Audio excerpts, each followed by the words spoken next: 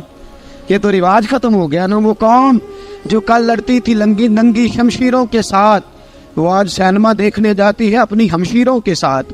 معاذ اللہ، نعوذ باللہ، استغفر اللہ. ہمارا وہ حال نہیں رہا جو تھا. حضرت عمر فرماتے ہیں بہن نے قرآن پڑھا، میں نے قرآن سنا، پتہ نہیں قرآن میں کیا لذت سی، میں رو رو کے بے حال ہو گیا. فرماتے ہیں میرے جیسا سخت آدمی، میرے جیسا سخت جو کبھی نہیں رویا تھا، آج قرآن سنا.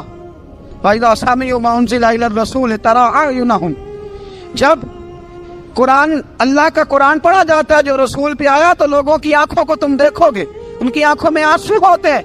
فرمایا میں رو رو کے بے حال ہو گیا. میری بہن کہنے لگی بھائی کیا پروگرام ہے؟ میں نے کہا مجھے بھی لے چلو، مجھے بھی لے چلو.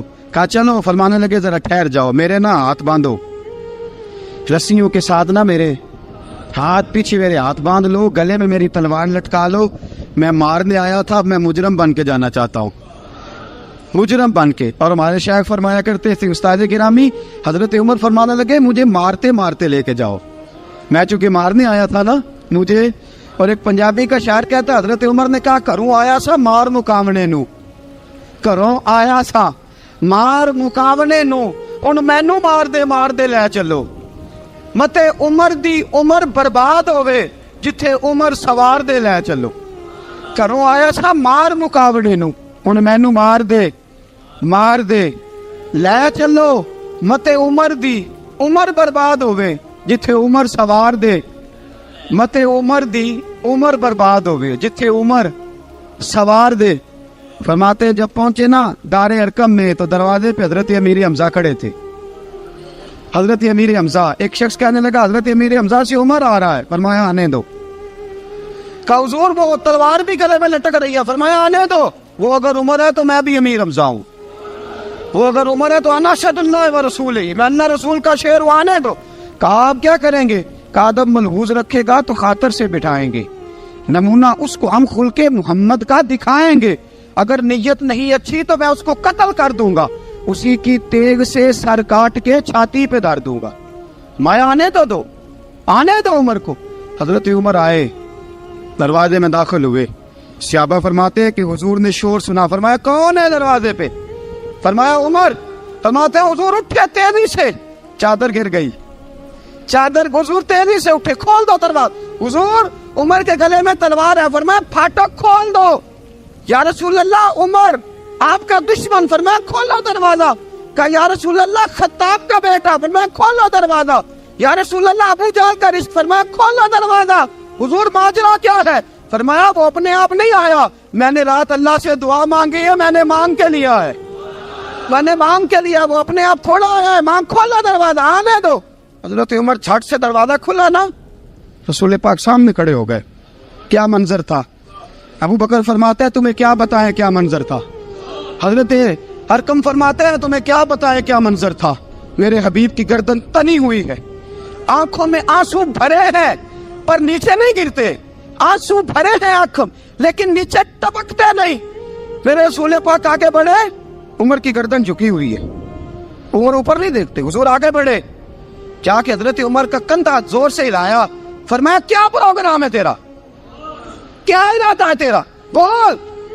حضرت فاروق اعظم آنکھ یوں اٹھا کے کہنے لگے سونیا بس اب کلمہ پڑھنے کا ارادہ ہے، سونیا کلمہ پڑھنے کا. صحابہ فرماتے ہیں پتہ نہیں کیا ہوا، پتہ نہیں. حضور کا اتنا جوش ہم نے کبھی نہیں دیکھا، نبی پاک کو نعرہ لگاتے ہم نے پہلے کبھی نہیں دیکھا. جب عمر نے کہا نا سونیا کلمہ پڑھنے آیا ہوں، فرماتے ہیں رسول پاک کے جو آنسو بندے ہوئے تھے نا وہ ٹپ سے نیچے گرے اور حضور نے فرمایا اللہ اکبر، اللہ اکبر. فرماتے ہیں حضور نے جب اللہ اکبر کہا تو سارے صحابہ بھی کہنے لگے اللہ اکبر، اللہ اکبر، اللہ اکبر. حضرت عمر فاروق کا عدل اور حضرت فاروق اعظم کا انصاف، اس کو دنیا جانتی بھی ہے، مانتی بھی ہے. حضرت فاروق اعظم رضی اللہ تعالیٰ عنہ قاضیوں کا تقرر کرتے وقت سب سے زیادہ احتیاط کرتے تھے کہ بندہ کس قسم کا ہے، اس کا مزاج کیا ہے، معاشرے میں اس کا وقار کیسا ہے، اس حساب سے اس کو تقرر کرتے تھے قاضی کے لیے. اور کیا حال تھا، حضرت زید بن ثابت رضی اللہ تعالیٰ عنہ کو آپ نے قاضی مقرر کیا، بعد میں معزول کر دیا۔ کیوں آپ نے معزول کیا ہے؟ تو حضرت عمر کہنے لگے اس کی وجہ ہے، ایک دن ایک شخص نے حضرت ابی بن کعب نے مجھ پر مقدمہ کیا، حضرت عمر پر مقدمہ کر دیا، تو فرماتے ہیں کہ میرے سامنے میں دیکھ رہا تھا، جب میں عدالت میں پہنچا تو زید بن ثابت نے میرا کھڑے ہو کے استقبال کیا، اور جب مدعی آیا ہے تو وہ بیٹھے رہے ہیں، تو میں نے کہا کہ جب آپ دونوں میں ملتے وقت انصاف نہیں کر رہے تو فیصلے میں کیسے انصاف کریں گے؟ آپ اس قابل نہیں کہ آپ کو قاضی بنایا جائے، معزول کر دیا۔ اگر میں بحیثیت مجرم، بحیثیت ملزم آیا ہوں، اگر آپ نے میرا کھڑے ہو کے استقبال فرمایا تو پھر مدعی کا تو زیادہ حق بنتا تھا، اور ہم پر اعتراض ہے کافر کا، وہ کہتے ہیں تم عدل نہیں کر سکتے۔ بولا آدمی ہے نا، وہ دیکھتا ہے آج کل کے مسلمانوں کو، آج کل کے مسلمانوں کو دیکھ کے رائے قائم کرتا ہے۔ ہم اسے کہتے ہیں ہاں آج کل کے مسلمان نہ دیکھ، وہ جنہوں نے ڈائریکٹ نبی پاک کی نکاح سے فیض پایا تھا انہیں دیکھ، ڈائریکٹ جو رسول پاک کی نکاح کے فیض یافتہ تھے، عدل و انصاف سے بھر دی دنیا۔ حضرت فاروق اعظم، حضرت عمرو بن عاص مصر کے گورنر تھے، حضرت فاروق اعظم نے انہیں متعین کیا تھا۔ ان کے بیٹے کا مصر میں جھگڑا ہو گیا کسی عام آدمی کے ساتھ، گورنر کے بیٹے کا، اور گورنر کے بیٹے نے اس مصری کو، ایک عام آدمی کو درے مارے۔ تجھے پتہ نہیں میں گورنر کا بیٹا ہوں؟ مصری نے کیا کیا، گھوڑے پہ بیٹھا سیدھے مدینے آ گیا، سیدھا مدینے۔ حضرت فاروق اعظم کے در دولت پہ پشت سے کپڑا اٹھایا، پشت سے اس نے اپنے نشان دکھائے تو جناب عمر کی آنکھوں میں آنسو آ گئے۔ ایک عام آدمی ہے، جانتے کوئی نہیں، تمہیں رو پڑے، اتنا ظلم، اور میری سلطنت میں کوڑے برسے تیری پشت پہ، فوراً بھیجا، جاؤ بلا کے لاؤ۔ حضرت عمر بن عاص اپنے بیٹے سمیت آئے، بڑی عدالت ہے، حضرت فاروق اعظم کے لفظ، فرمایا اس کو اس کی ماں نے آزاد پیدا کیا تھا، تو نے اسے کیوں غلام بنایا ہے؟ اس کی ماں نے آزاد جنا تھا، تو نے کب سے لوگوں کو غلام کا؟ بیٹے یہ کیا کہتا تھا؟ یہ کہتا تھا میں گورنر کا بیٹا ہوں، تجھے تو جانتا نہیں۔ فرمایا اب یہ بڑی عدالت ہے، کوڑا پکڑ اور اس گورنر کے بیٹے کی پشت پہ برسا، اور اسے کہہ تو گورنر کا بیٹا ہے، میں محمد کا غلام ہوں صلی اللہ تعالی علیہ وسلم۔ اسے بتا، اسے اب بتلا کہ تو گورنر کا بیٹا ہے نا، میں نبی پاک کا غلام ہوں، اور جو مصطفیٰ کے غلام ہوتے ہیں وہ سارے برابر ہوا کرتے ہیں۔ حضرت فاروق اعظم کا عدل، جناب فاروق اعظم کا انصاف، جناب فاروق اعظم رضی اللہ تعالیٰ عنہ۔ روم کا ایلچی آیا نا حضرت عمر فاروق کے پاس، تو وہ کہتا ہے میں پیغام لے کے آیا اپنے بادشاہ کا، اور میں سفیر تھا، میں بڑے ملکوں میں گیا، بڑے بادشاہ دیکھے، بڑے امیر دیکھے۔ حضرت فاروق اعظم رضی اللہ تعالیٰ عنہ کے دربار مجھے بھیجا گیا، جب پہنچا تو میں نے مسلمانوں سے کہا تمہارے بادشاہ کا دربار کہاں ہے؟ انہوں نے کہا نہ ہمارا بادشاہ ہے، نہ کوئی دربار ہے، نہ بادشاہ ہے، نہ کوئی۔ اچھا تو پھر وہ کدھر بیٹھتے ہیں؟ کہا یا مسجد میں ملیں گے یا اپنے جھونپڑے میں ملیں گے۔ تو کہا تمہارا بادشاہ بھی کوئی نہیں؟ کہا بادشاہ نہیں، ہم مومن ہیں، ہمارا ایک امیر ہے جسے امیر المومنین کہا جاتا ہے۔ وہ شخص کہتا ہے میں مسجد گیا، میں نے کہا عمر کدھر ہے؟ انہوں نے کہا جی ابھی نکلے تھے، ادھر ہی ہوں گے۔ میں نے کہا یہ کیسا بادشاہ ہے؟ کوئی کہتا ادھر ہوں گے، کوئی کہتا ادھر ہوں گے۔ یہاں تو صوبائی وزیر صاحب سڑک سے گزرے تو سارے روڈ 3 گھنٹے بلاک رہتے ہیں، اور یہ کیا چکر ہے کہ لاکھوں مربع میل کا حکمران، کوئی کہتا اس گلی میں گیا، کوئی کہتا اس گلی میں گیا، یہ کیسا بادشاہ ہے؟ کدھر ہے عمر؟ انہوں نے کہا یہی تھا۔ دوسرے سے پوچھتا جو وہ باغ کی طرف گئے، باغ میں گئے تو وہ ایلچی کہتا ہے میں نے باغ والے سے پوچھا کہ یہاں تمہارا امیر کدھر ہے؟ انہوں نے کہا وہ درخت دیکھ رہے ہو؟ کہا حضرت دیکھ رہا ہوں۔ اس درخت کے نیچے وہ ایک شخص جو سویا ہوا ہے نا، مٹی کا ڈھیلا سرہانہ بنا کے، وہ درخت کے نیچے مٹی کے ڈھیلے کا سرہانہ بنا کے جو بندہ سویا ہے وہی ہمارا امیر ہے۔ وہ سامنے حضرت سیدنا عمر فاروق کے پاس وہ بندہ جا کے کھڑا ہو گیا، وہ کہتا ہے کہ پسینہ گر گر کے نا مٹی کے ڈھیلے پہ گارا بنا رہا تھا، پسینہ گر گر کے مٹی کا ڈھیلا، وہ تر تھا۔ حضرت فاروق اعظم سو رہے تھے، کہنے لگا میں 20 اور درجنوں بادشاہوں کو دیکھ چکا تھا، جن کی آنکھیں 10 گن. حضرت عمر کی آنکھ کھلی، تامت سمیٹی اٹھ کے بیٹھ گئے. کدھر آیا ہے؟ کہنے لگا حضرت جی آیا تو کسی اور کام تھا، آیا تو کسی، لیکن اب کام کوئی اور بن گیا ہے. آپ نے فرمایا اب کیا کام بنا ہے؟ کہنے لگا میرا کام یہ بنا ہے کہ میرا بھی دل کیا میں بھی کلمہ پڑھوں اور نبی پاک کا غلام بن جائے.